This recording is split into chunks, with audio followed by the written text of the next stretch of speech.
મિત્રો, કાળના ત્રણ પ્રકાર છે.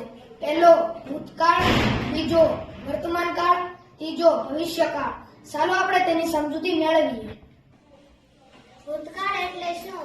જે સમય વીતી ગયેલો છે તે સમયમાં બનેલી ઘટના કે ક્રિયાને ભૂતકાળ કહે છે. ચાલો આપણે તેના ઉદાહરણ જોઈએ. જીગર, તું 2 દિવસથી શાળાએ કેમ નતો આવતો? હું મારા મામાના ઘરે ગયો હતો એટલે.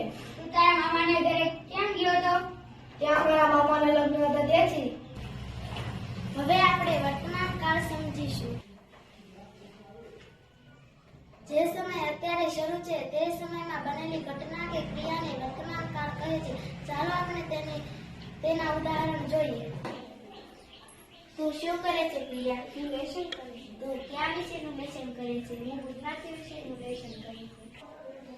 હવે આપણે ભવિષ્યકાળના વિશે સમજૂતી મેળવીશું. જે સમય હજી આવવાનો છે એ સમયમાં બનેલી ઘટના કે ક્રિયાને ભવિષ્યકાળ કહે છે. ચાલો આપણે તેના ઉદાહરણ જોઈએ. હું આવતા શનિવારે જૂનાગઢ ફરવા જવાનો છું. હું પણ તારી સાથે આવીશ. ચોક્કસ આવજે ને. આપણને ફરવાની બહુ મજા આવશે.